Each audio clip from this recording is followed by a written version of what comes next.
Aquí comienza Hijos de Punta con Raúl Coe. Bienvenidos.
Amigas, amigos, muy buenas tardes para todos y bienvenidos a Hijos de Punta. Hoy vamos a conocer una historia de vida muy interesante que, de la mano de la capacitación, del talento, del esfuerzo, es una historia de éxito, una historia que arranca en Argentina y que termina en Londres, con un caso realmente fascinante. Vamos a darle la bienvenida a nuestra invitada de hoy.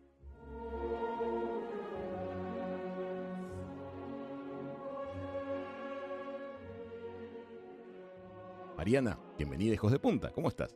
Hola, ¿qué tal? Muchas gracias por la invitación. Muy bien, acá. En Londres, ¿verdad? Sí, yo vivo en Birmingham, que es a donde vine a estudiar, y trabajo en Londres. Y Y trabajas. Birmingham queda unas 2 horas en tren de Londres, más o menos. Así que Vamos a contarles que Mariana es Mariana Rosas. Ella nació en la Argentina, se formó en gran medida también en la Argentina, ya vamos a meternos en ese detalle, y desde el 2023 es la directora de uno de los coros más importantes del mundo. Es la directora del London Symphony Chorus, uno de los lugares que tal vez ella soñaba con, de alguna manera, formar parte desde hace muchos años, y se le ha dado esa realidad. Mariana, gracias por estar con nosotros. Primero que nada, quiero saber cómo se empieza a despertar en vos el interés por la música, por los coros, cómo fue tu familia, cómo te criaron, por qué se dio esta maravilla que estamos viendo hoy. Si empezamos bien desde el principio, mis papás se conocieron en un coro, así que ya había algo ahí desde la prehistoria que estaba determinado. Mi mamá estudió piano y estudió canto, y a mi papá siempre le gustó el teatro, pero los dos se dedicaron a otras cosas. Mi mamá fue técnica de laboratorio, mi papá médico, ahora los dos están jubilados, pero en casa siempre la música estaba presente. Había un piano y mi papá tocaba la guitarra, y era la clásica de cantar juntos y en el auto de cantar haciendo voces, y eso siempre fue parte de nuestra cotidianeidad. Y desde muy chica mis papás me llevaban a ver obras de teatro y conciertos, y yo siempre, desde que me acuerdo que me llevaban, que por ahí tenía 5 o 6 años, pensaba, cuando sea grande quiero estar ahí, en el escenario. Pero cuando tenía 7 u 8, me llevaron a ver una ópera en el Teatro Colón, en Buenos Aires, una ópera que se llama Hansel y Gretel, y había un coro de niños. Ajá. Entonces me acuerdo de cómo se me prendió la lamparita y dije, un momento, no necesito esperar a ser grande, puedo hacer esto ahora. Entonces le dije a mi mamá, quiero estar ahí, nada más que en el Teatro Colón. Entonces mi mamá averiguó, y en ese momento le dijeron que para entrar al coro de niños del Colón yo tenía que saber leer música. Entonces dije, bueno, quiero saber leer música. Bueno, tenés que ir al conservatorio. Bueno, llevarme al conservatorio. Así que en ese momento yo era muy chica para entrar al conservatorio, así que empecé a ir a una escuela de arte, y apenas cumplí 9, que era la edad mínima, empecé a ir al conservatorio en Banfield, que quedaba cerca de mi casa. Y ahí primero empecé con flauta dulce, después con piano, porque para estudiar canto hay que esperar a cambiar la voz, o sea que tenía que tener 15 años. Y me metí en el coro del conservatorio, y nada, siempre como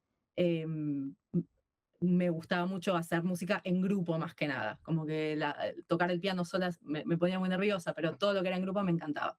Y hacía teatro también. Y esas eran como mis 2 grandes pasiones, el teatro y la música. Entonces, estaba en duda si quería ser cantante o si quería ser actriz.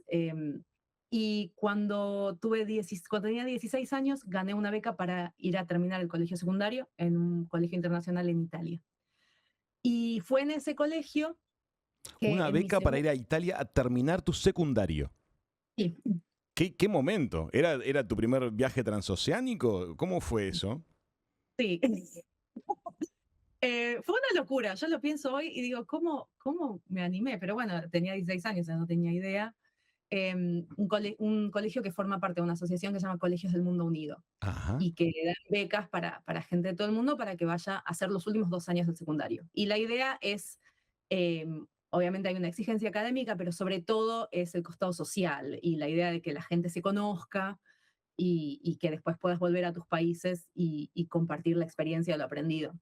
Y fue en ese colegio que yo le pregunté al profesor de música si podía ayudarlo a crear el coro de nuevo, porque el colegio había tenido un coro, pero se había como disuelto. Y entonces él me dijo, no, te voy a ayudar yo a vos a crear el coro. Esta es la llave del cuarto de música y yo voy a manejar la van para llevarlos a los conciertos y les voy a conseguir la música, pero la directora vas a ser vos.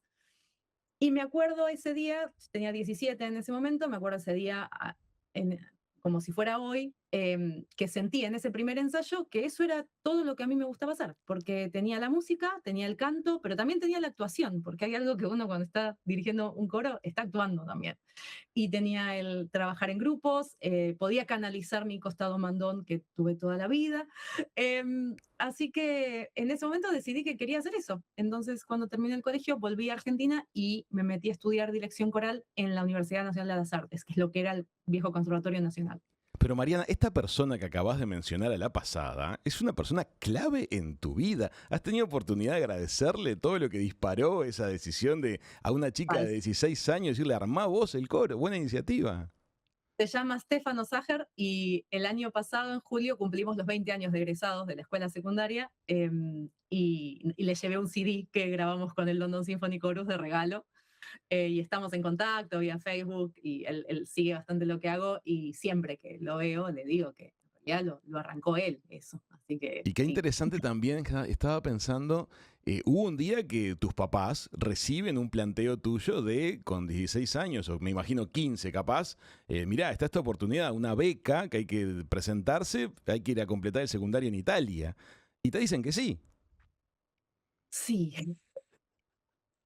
En realidad yo les conté del colegio, de esta organización un año y ese año yo era muy chica para aplicar. Entonces yo me guardé, me enteré de esto porque una profesora del colegio leyó una nota en el diario y nos la trajo al aula y nos sacó una fotocopia y yo me guardé la fotocopia con la dirección de mail y el teléfono de la organización. Otro momento clave, la profesora que se le ocurre llevar a su grupo de alumnos esa fotocopia.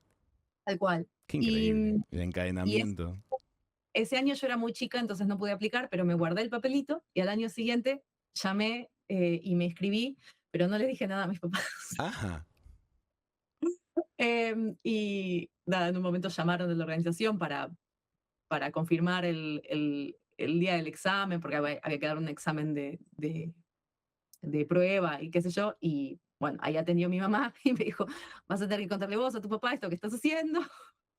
Y nada, creo que, o sea, obviamente como familia fue muy difícil, pero a la vez lo que ellos me dijeron en ese momento es, no sentimos que podemos decirte que no a esta experiencia, que nada, que ganaste y bueno, increíble. Yo hoy lo pienso, hoy tengo la edad que tenía mi mamá cuando me fui, más o menos, Ajá. y lo pienso y es loquísimo lo que hicieron y lo que me apoyaron y bueno. Totalmente. Bueno, pues muy bien. Hechos estos dos paréntesis, porque me parecía que estos dos momentos bisagra valía la pena mencionarlos, y me gusta hacerlo porque tal vez nos esté escuchando gente que pueda andar por esos caminos o por esos momentos de la vida. Entonces me parece lindo poner el énfasis, poner el acento, subrayar este tipo de cosas, porque son parte de historias que pueden terminar como la tuya. Tal cual.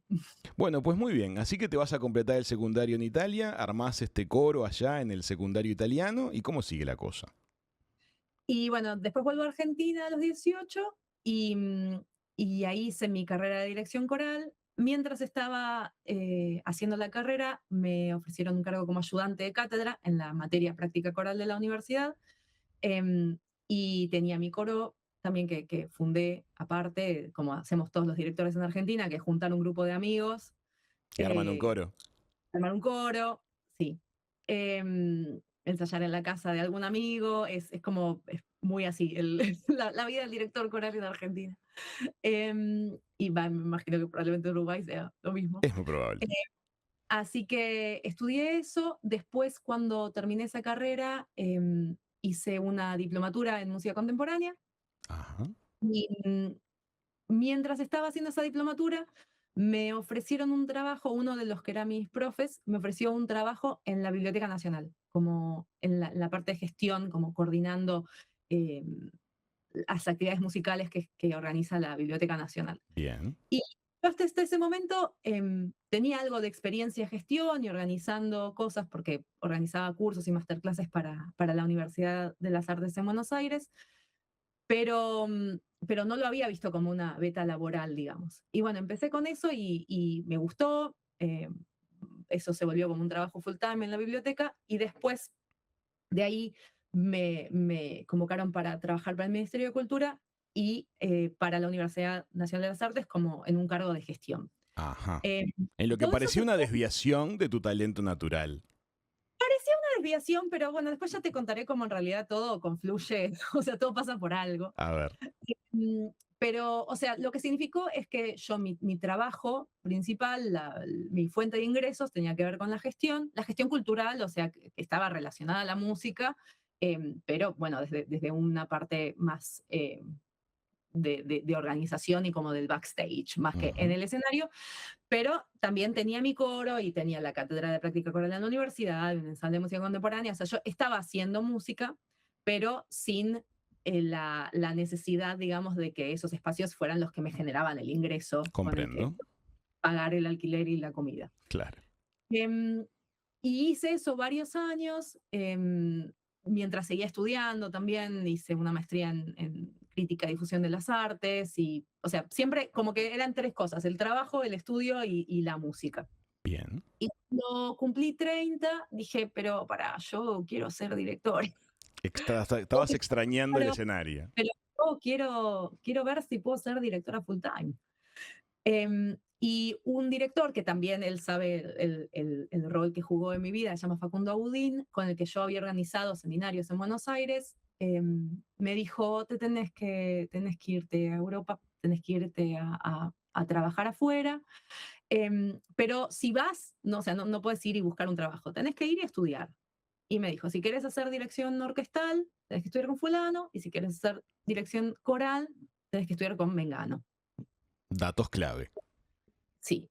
Y los googleé a los dos y para hacer dirección orquestal, el examen de ingreso se tenía que dar de manera presencial y había que pagar pasaje, estadía y un montón, era como toda una movida que por ahí excedía lo que yo en ese momento podía hacer. Ajá. Y la maestría en dirección coral se podía aplicar virtual. Había que Mira. mandar videos y qué sé yo. Entonces, como que, bueno, dije, vamos por esta.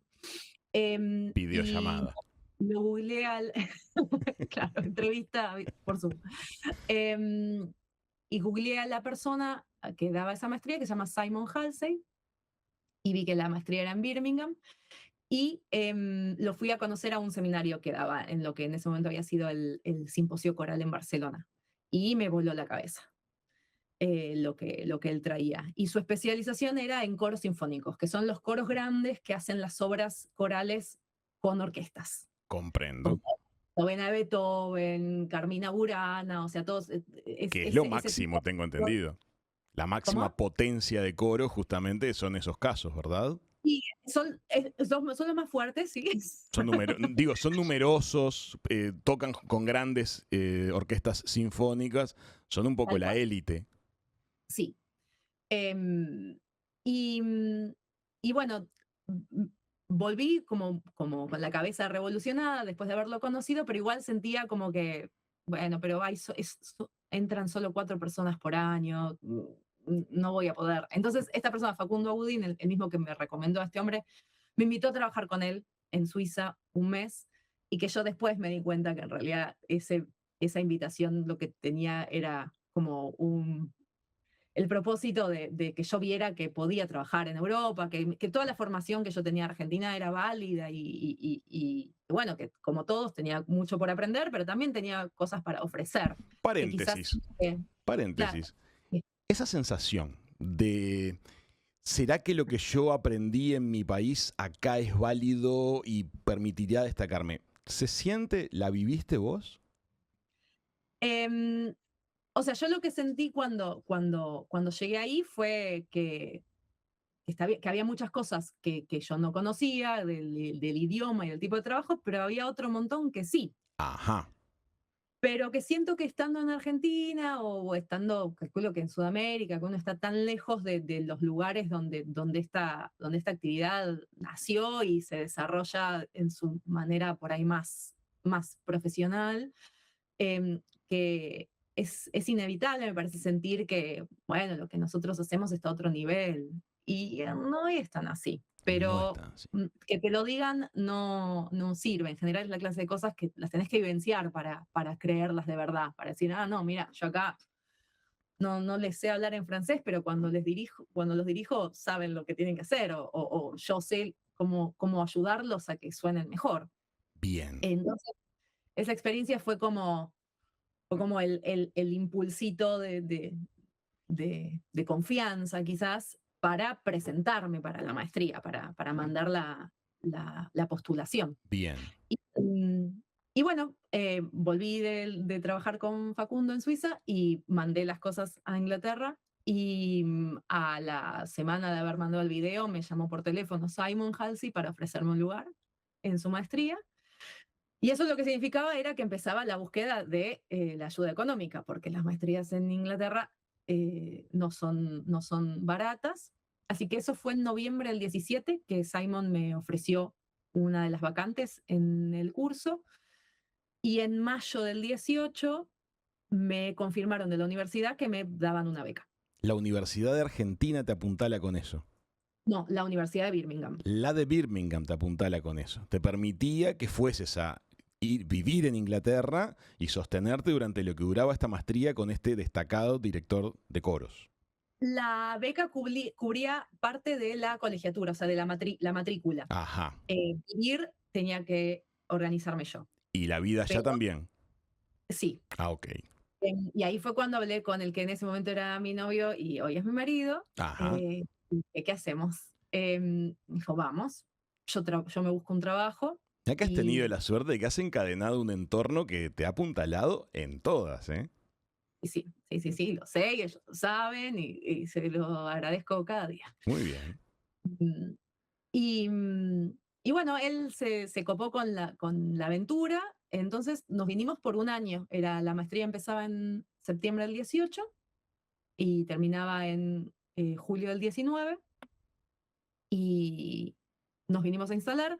Eh, él él es músico también y consiguió un trabajo en un hotel al principio y trabajaba de eso y nada, viviendo muy gasoleros. Nos Mientras vos bancamos el estudiabas. japonés, claro, mientras yo estudiaba. Y a medida que fui terminando la maestría, empecé a trabajar yo también. Y bueno, y ahí empezó la pregunta bueno, ¿qué hacemos? ¿Cómo sigue esto? ¿Hacemos o nos quedamos? Y nosotros tenemos los dos ciudadanía italiana y como vinimos justo antes del Brexit, legalmente era fácil quedarnos. El tema era como Qué la suerte. logística de quedarse. Y mi profe en ese momento me dijo, o sea, que la pregunta que yo vine a contestar a hacer el máster era, ¿puedo ser una directora full time? ¿Puedo vivir de ser directora? Y mi profe me dijo, sí, pero te tenés que quedar acá. Entonces le hice caso y empecé a aplicar a trabajos y el primero que tuve fue en una escuela, dando clases de canto y dirigiendo los coros de la escuela. Y después empezó la pandemia. Ah, claro. eh, Llega la para la, pandemia. que para la actividad musical y coral fue un Gran, parate. gran pausa, claro. Así que los trabajos que tenía en ese momento pasaron a ser virtuales, así que hice coros por Zoom y haciendo videitos y nada, tratando de sobrellevar toda esa etapa, donde lo musical, digamos, quedaba a un costado y era más la parte social, digamos, Ujú. del coro. Em, y bueno, pero lo cierto es que en este país la música coral es muy importante a nivel social y a nivel como de identidad de la gente. Hay mucha actividad coral de todo nivel. Hay coros muy buenos y también hay coros en lugares de trabajo, coros comunitarios, como que tenés todo el espectro de niveles musicales que Qué, hay. qué lindo hábito, ¿no? Y qué linda cosa para lo comunitario, para construir tejido comunitario. Yo siento que no es un detalle menor que el clima es tan terrible que la gente tiene que buscar cosas para ser un poco más feliz. Y cantar con Comprendo. otros es algo que está científicamente comprobado que trae felicidad. Trae felicidad. Ahora vamos a ir sobre eso justamente. Y entonces, ¿cómo termina? ¿Cuál es el broche de oro al que vamos llegando con esto? El broche de oro es que en el 2021 él me invita, bueno, Simon Halsey, mi profesor, era el director del coro de la Sinfónica de Londres, del London Symphony Chorus Era en la ese momento. estrella en ese momento. En el 22 o al fin del 21 me invitó a que sea su asistente en un proyecto en particular y en el 22 el coro me vota como, se llama directora asociada, que es como parte del plantel de directores que trabajan con ellos, asistiéndolo a Simon, ¿no? Ok. Asistiendo al director. Y a fin del 22, Simon anuncia que se va a ir del coro y el coro recluta, empieza el proceso para reclutar el sucesor. Entonces en ese momento el coro me preguntó, ¿te interesa presentarte? Y yo dije, sí, obvio, voy a presentar porque estas oportunidades no pasan a menudo, pero sin ningún tipo de expectativa de que me lo iban a dar. Em, y eso fue, o sea, yo me presento a fin del 22 y en el 23, después del proceso largo, o sea, el proceso fue, bueno, obviamente mandar currículum y mandar carta de presentación, tuve que trabajar con ellos como parte de la evaluación, hacer algunos ensayos y entrevista. Y en esa entrevista es donde yo siento todo esto que decíamos hace un rato de la parte de gestión y como que se desviaba de lo que yo de verdad quería hacer, en realidad vino muy bien también, porque lo que ellos necesitaban no era solamente una persona que se dedicara a la música, sino una persona que viniera como a gestionar el coro. Hay un laburo de recursos humanos que hacer con el equipo de gente que hace que el coro funcione. Ellos son todos voluntarios, la organización funciona como una fundación, entonces hay que hacer una coordinación importante ahí a nivel musical y a nivel de gestión. Claro. Entonces, cuando llegué a esa entrevista les dije, bueno, yo, o sea, un cargo como este no tuve nunca, pero tuve un cargo acá de esta manera de gestión y tuve este cargo musical y tuve esta cosa y como que la mezcla de todas esas cosas que yo había vivido y había hecho, trabajar en lugares por ahí medio inhóspitos a veces para la cultura, como nos pasa en el hemisferio sur, que a veces las cosas realmente son muy cuesta arriba. Son. Y generas una resiliencia y una capacidad de encontrar soluciones cuando parece que no las hay, que llegado el momento en estas organizaciones se valora. Comprendo. Entonces, nada, ellos vieron eso, vieron como que como el collage de cosas que yo había hecho les armaba algo que a ellos les interesaba y decidieron darme el cargo y ellos me lo dijeron en ese momento, bueno, nosotros estamos dando como un salto de fe porque creemos en tu potencial, porque lo cierto es que yo eh, no tenía por ahí los años de experiencia en un cargo igual a ese que otros que otros de los candidatos. Es probable que en tus bolsillos tenías todas las fichas del puzzle. Y entonces las habías ido, sin saberlo, las habías ido guardando a lo largo de los años. Y ellos confiaron en que yo iba a poder armarlo ese puzzle. Y esto fue en el año 2023. Eso fue en el 23 y me hicieron un contrato, o sea, el contrato tenía 9 meses de probation, como Ujú, de, bueno, vamos a ver cómo va, y el contrato era por 3 años. ujú. Y ahora lo que pasó, lo que se anunció la semana pasada fue la extensión de ese contrato, porque ese contrato se vence ahora en julio del 26 y bueno, y ya firmamos la renovación hasta el 2030, que yo lo siento como, o sea, yo lo estoy viviendo con más alegría que el 23, porque el 23 era como, ¿qué va Claro. a pasar ahora? ¿Qué va a pasar con esto? Es El maravilloso. 23 era claro, ¿y ahora qué hago? No, y aparte me imagino que sale el nombramiento y vienen las primeras funciones y hay que demostrar y vienen los primeros días de gestión y hay que relacionarse con la gente y estar a la altura de de esa apuesta que los que te seleccionaron hicieron en vos.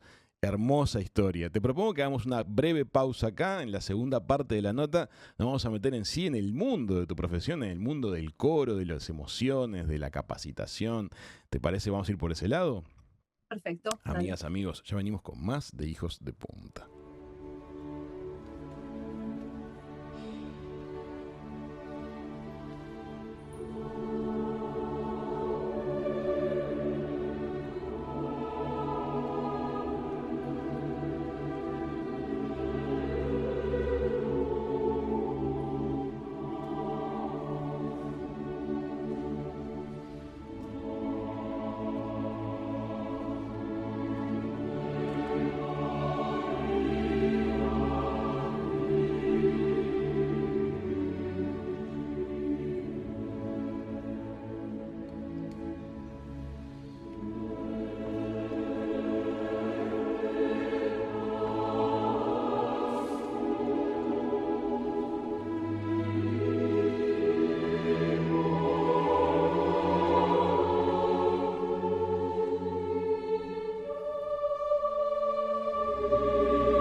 Amigas, amigos, estamos en Hijos de Punta. Estamos conociendo la historia de vida de Mariana Rosas, quien desde la Argentina, formándose en nuestra región y completando su formación en Europa en algunos aspectos y con muchísimo esfuerzo y una hermosa cadena de gente que ha sabido colaborar, hoy es la directora del London Symphony Chorus, uno de los coros más importantes del mundo. Y además le acaban de renovar el contrato, va a seguir en ese rol quién sabe por cuánto tiempo.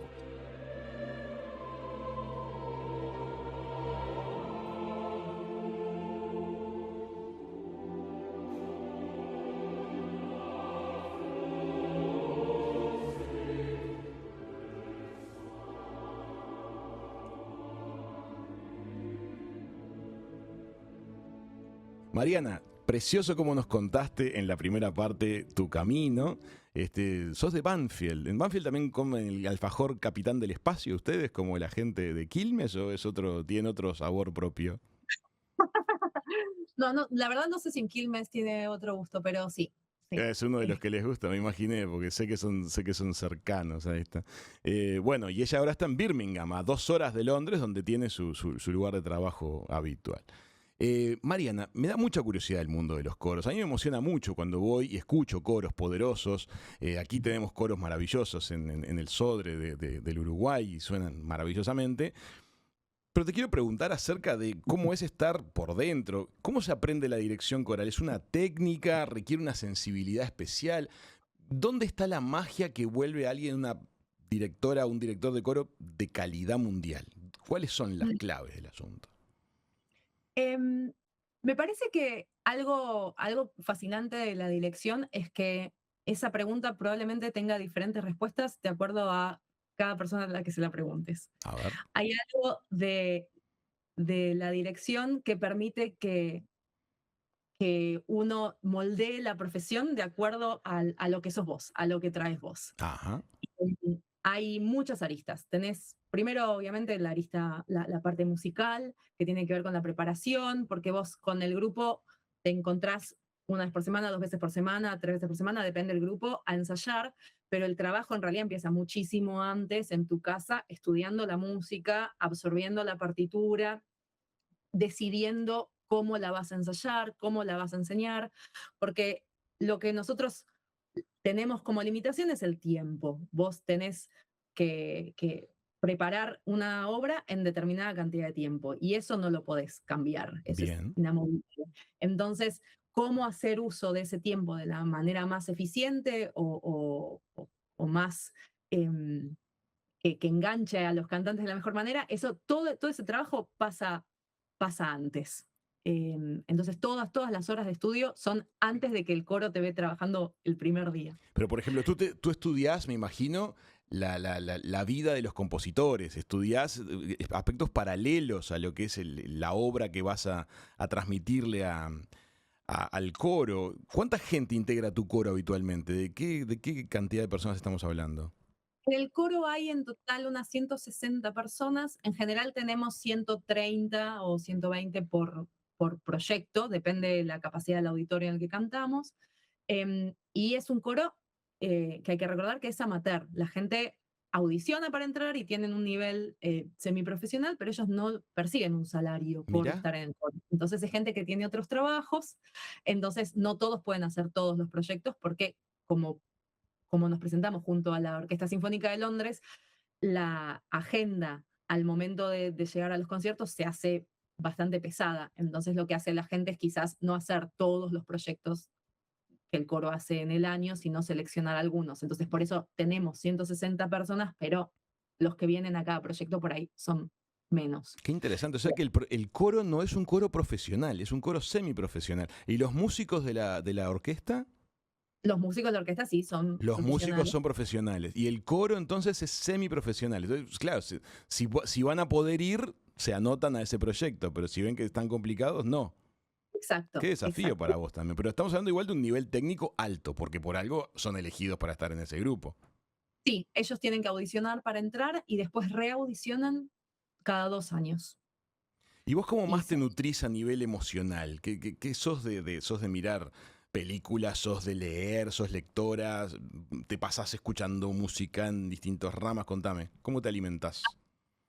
a mí me gusta mucho leer y en cuanto a este trabajo en particular, me gusta mucho leer cosas que tienen que ver con liderazgo en general o Mirá, escuchar podcasts. Hay algunas personas que por ahí conocí a través de TED Talks claro. y que después los sigo y bueno, y los voy leyendo. Hay qué sé yo, una persona que se llama Brené Brown, que es psicóloga social, que habla mucho sobre o trabajadora social, me parece que es el título, pero trabaja mucho sobre la vulnerabilidad, o otro escritor que se llama Simon Sinek, Sí, que Simón Sinek, ¿cómo no? quien Totalmente. habla como de trabajo interpersonal, que al final, o sea, que es otra de las aristas, ¿no? Recién te decía, bueno, está la musical por un lado y toda la preparación que tenés que tener en ese sentido, pero también está lo humano, lo que tiene que ver con la gestión, con el management. Es un Y relacionamiento con mucha gente. Me imagino que eso debe generar momentos de alegría para todos, pero también debe haber celos, debe haber envidias. Es un grupo humano y heterogéneo. exacto, que vienen de diferentes lugares y que los une el amor por la música, pero que nada, es como un barco, como un transatlántico y que uno tiene, o sea, el trabajo del director es ir manejando el timón, asegurándose de que todos los tripulantes estén bien y estén rindiendo de la mejor manera posible, pero hay un trabajo muy fuerte que no tiene nada que ver con la música, que es sencillamente interpersonal. Y, y a la larga termina siendo el determinante, porque yo estoy ahí, o sea, el director como músico es uno de los más tristes, porque no hago ningún sonido, yo muevo los brazos y la música viene de ellos. Entonces, lo primero que necesito es que ellos confíen en lo que yo les estoy diciendo y convencerlos de que prueben mi manera, de que prueben lo que yo les ofrezco. Después Mencionaste, está sí. el que lo que yo les ofrezco que esté bueno, digamos, pero en realidad primero tengo que lograr los que quieran responder a lo que yo les digo. Mencionaste que vos solo movés los brazos. Es todo un trabajo físico, porque yo les invito a que busquen en YouTube a Mariana Rosa. Nosotros ahora en la transmisión también vamos a colar algunos videos. La elegancia es muy particular. La forma en que tú te moves cuando estás frente a la orquesta, hay que ver que no es nada, no es nada habitual. Es como que te nace, es muy particular. No sé si eso se desarrolla, se entrena, me imagino que lleva un aprendizaje, pero hay una cuestión de plasticidad muy particular. Y en el medio hay sonrisas, hay miradas, hay cejas que se levantan. Me imagino que eso para músicos de nivel, para cantantes de este nivel, cuenta también, ¿no? Sí, a mí, bueno, volviendo a lo que hablamos al principio, el teatro siempre fue como una, una pasión también, y creo mucho en la comunicación no verbal y con establecer como esos canales con la mirada, y es una de las cosas que más disfruto. Y yo a los coros con los que trabajo habitualmente les digo, cuando las cosas andan bien, cuando de verdad estoy en ese momento como de, de fluir, de comunicación con el grupo que tengo adelante, lo cierto es que mi gesto se hace mucho más chico Ah, mira. y o que pasa por la cara y pasa por el disfrute, digamos, del momento compartido. Es casi, se vuelve espiritual también de alguna manera, como ese estado de trance cuando logras esa comunicación profunda con los cantantes que tenés adelante. Y obviamente pasa en la orquesta también, pero hay algo del coro que es la voz de la gente que tenés adelante, que es muy, muy movilizante, porque si te pones a pensar, la voz es el instrumento que tenemos todos, y hay algo de la voz que es lo que sos vos. Por eso, si para la gente que toma clases de canto, sabe muy bien que el profesor de canto se vuelve muy rápidamente casi un psicólogo, porque hay tanto de lo que te dice que tiene que ver con el canto que en realidad tiene que ver con tu personalidad, con lo que vos sos, con tu esencia.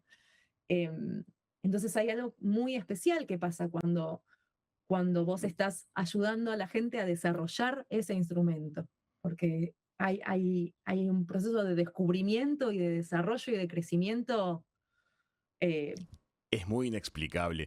El acto de cantar es expansivo, es bastante mágico en muchos aspectos, es liberador, pero cantar en grupo tiene esa cosa de comunidad y de entre todos lo sacamos adelante, que cuando el coro explota, a todos nos explota algo en el pecho. Hay algo mágico cuando el coro se suelta. Y me imagino lo que debe ser para vos estar liderando ese barco cuando llegan de pronto esos grandes momentos de las arias o de las óperas en los cuales el coro además tiene todo el protagonismo y se enciende y lográs lo que estás buscando. Debe ser algo imposible de poner en palabras. No sé, ¿cómo lo ves?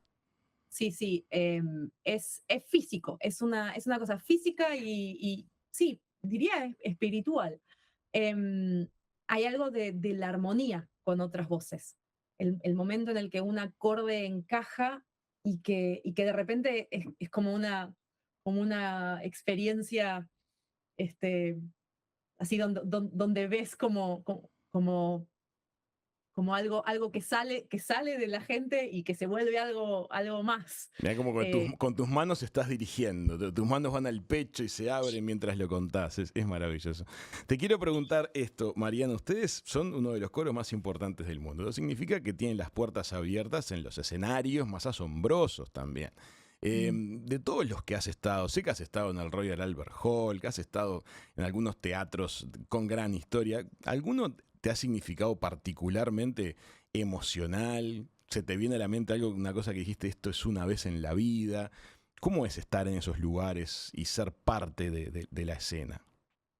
Hay algo que yo se lo digo mucho al coro, que es que a veces la gente que nace acá y la gente para la cual el Royal Albert Hall es algo que pasa todos los años, que no dimensionan que no es así.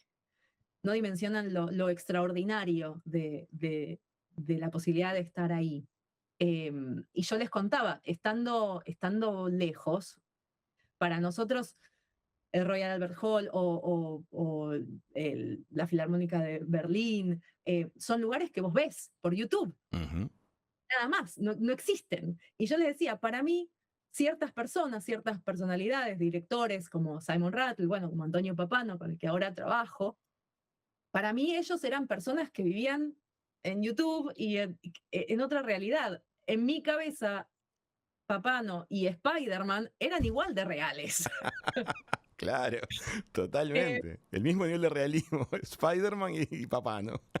Sí, el mismo. Claro, De claro. repente hay algo de acceder a esos espacios y esas personas y esos momentos que realmente es extraordinario. Y yo lo siento como un pequeño, como, como una pequeña misión mía, estando acá, en recordarle a la gente para la cual nada de esto es extraordinario, que sí es Que extraordinario. sí es extraordinario, qué lindo.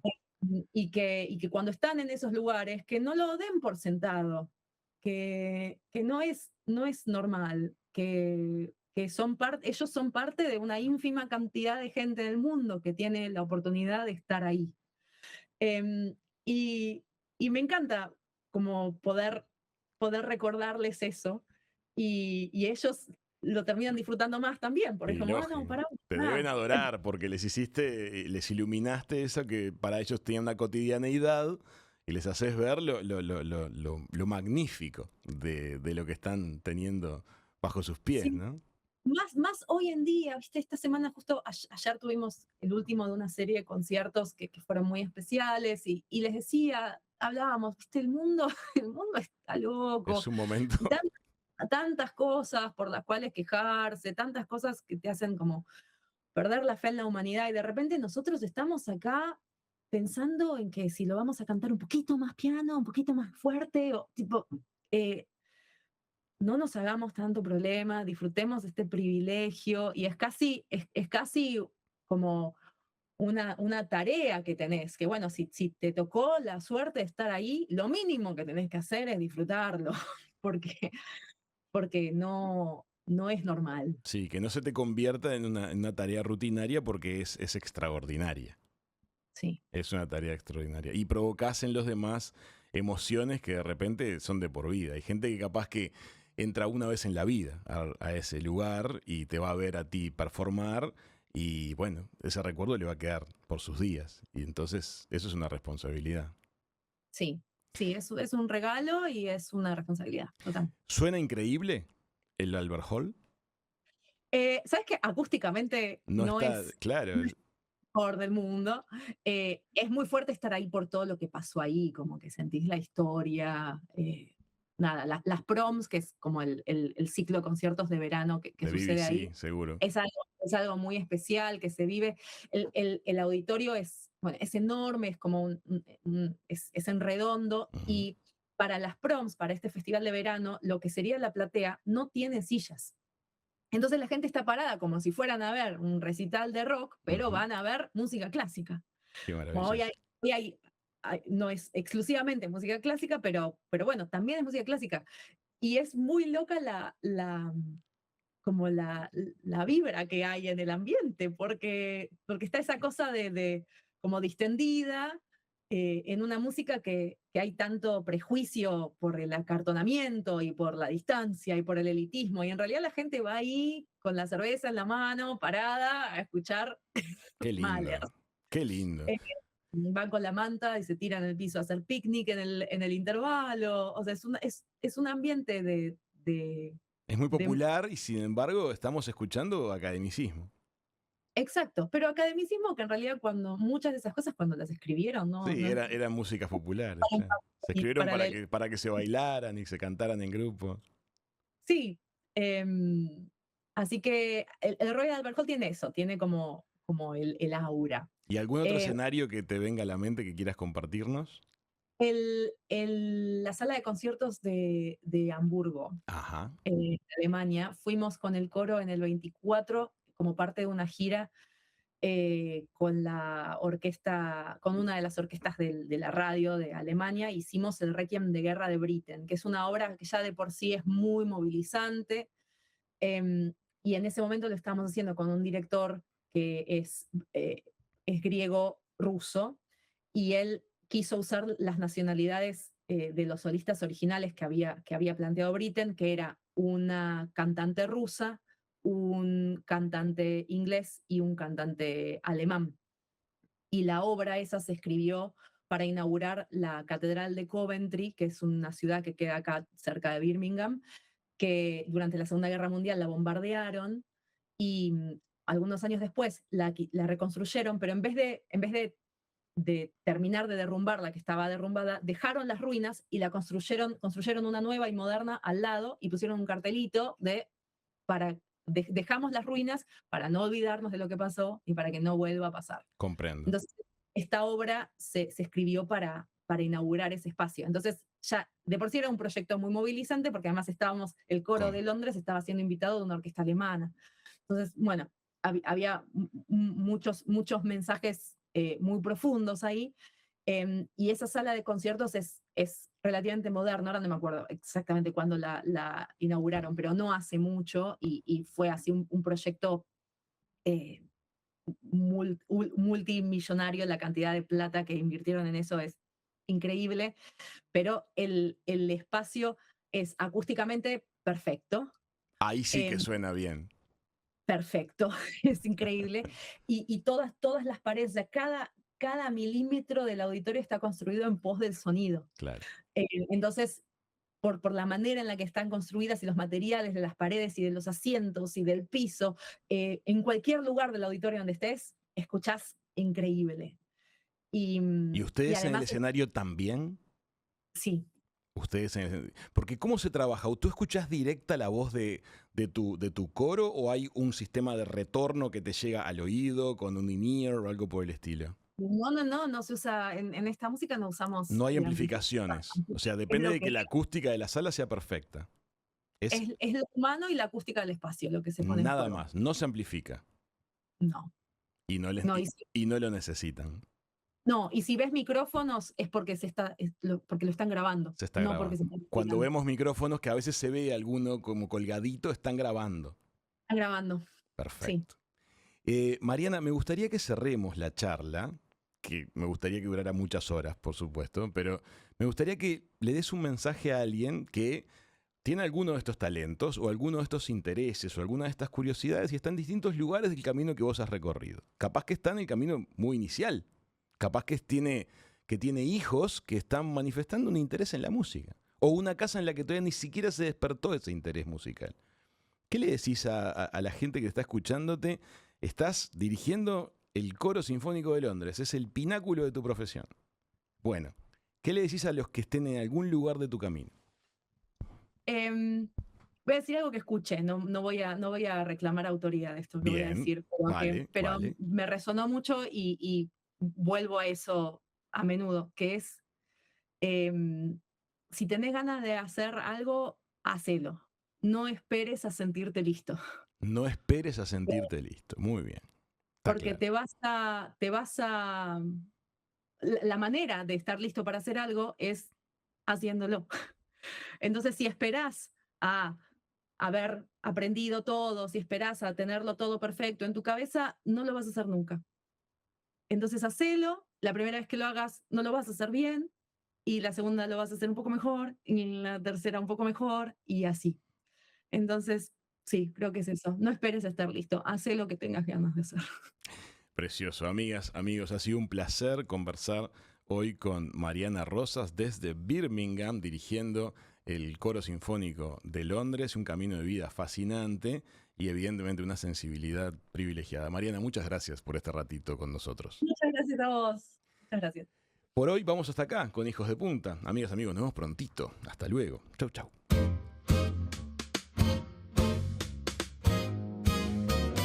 Siempre que quieras. Las entrevistas de Raúl Coe están en Spotify, YouTube y en hijosdepunta.com.